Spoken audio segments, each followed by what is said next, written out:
बहुचर्चित digital arrest मामले में हाईकोर्ट ने आरोपियों को क्लीन चिट दी। ग्वालियर शहर के बहुचर्चित डिजिटल अरेस्ट मामले में आरोपियों और फरियादी में समझौता होने से हाईकोर्ट ने 10 आरोपियों को क्लीन चिट दे दी और उनके खिलाफ एफआईआर निरस्त कर दी। इस मामले के 2 आरोपी फिलहाल जेल में हैं, जबकि मुख्य आरोपी कथित महिला सुनीता कुमारी अभी तक फरार है, जिसे क्राइम ब्रांच पुलिस अब तक ट्रेस नहीं कर सकी। न्यायालय ने माना है कि शिक्षिका को धमकाने वाली महिला मुख्य आरोपी है, बाकी आरोपियों से महिला का सीधा संबंध नहीं है। दरअसल इसी साल 13 और 14 मार्च के बीच उपनगर मुराद के सीपी कॉलोनी में रहने वाली रिटायर्ड शिक्षिका आशा भटनागर को मुंबई की कथित पुलिस अधिकारी सुनीता कुमारी ने उनके फोन से बच्चों के पूर्ण वीडियो शेयर करने और उनके दुरुपयोग को लेकर इतना डराया धमकाया था कि घर में अकेली रिटायर्ड शिक्षिका आशा भटनागर बुरी तरह घबरा गई थी।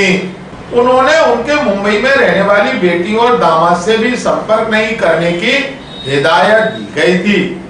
बाद में सुनीता कुमारी ने मामला रफा दफा करने के एवज में शिक्षिका से पहले 46 लाख फिर 5 लाख रुपए ऑनलाइन ट्रांसफर कराए। बाद में जब आशा भटनागर का अपनी बेटी और दामाद से संपर्क हुआ तो पता चला कि उन्हें धमकाने वाली कथित सुनीता कुमारी ना तो मुंबई पुलिस में है, ना ही उनके मोबाइल नंबर से बच्चों के फोन वीडियो और अवांछित गतिविधियां की गई हैं। इसके बाद क्राइम ब्रांच पुलिस में आशा भटनागर ने मुकदमा दर्ज कराया था। लंबी जांच पड़ताल के बाद पुलिस ने छत्तीसगढ़, जम्मू कश्मीर, राजस्थान, गुजरात से 10 आरोपियों को पकड़ लिया, जिनके अकाउंट में महिला शिक्षिका के पैसे ट्रांसफर हुए थे। न्यायालय में महिला शिक्षिका ने कहा कि वह आरोपियों से अपने पूरे पैसे यानी 51 लाख रुपए प्राप्त कर चुकी है। उनकी उम्र अब इस लायक नहीं है कि वह कोर्ट के चक्कर लगा सकें। आरोपियों से भी उन्हें कोई शिकायत नहीं है, इसलिए इस केस को खत्म कर दिया जाए। ग्वालियर अभी तक को जानकारी देते हुए बचाव पक्ष के अधिवक्ता हाईकोर्ट ग्वालियर अरुण पटेल ने कहा, माननीय मध्य प्रदेश उच्च न्यायालय खंडपीठ ग्वालियर में एक याचिका दायर की और उन्होंने ये कहा कि साहब इस केस को राजीनामे में ख़त्म कर दिया जाए, क्योंकि जो महिला थी जिसके 51 लाख रुपए गए हैं उनकी रकम वापस हम कर चुके हैं।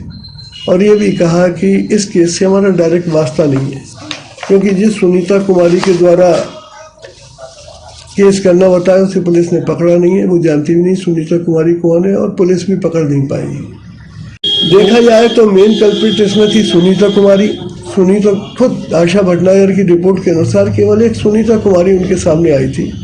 सुनीता कुमारी ने प्रेरक किया था कि वो एक महाराष्ट्र पुलिस की अफसर है जो मुंबई में पोस्टेड है, और उसी ने उनको डराया था, उन्होंने धमकाया था और सुनीता कुमारी के डर की वजह से उन्हें रुपए दिए थे।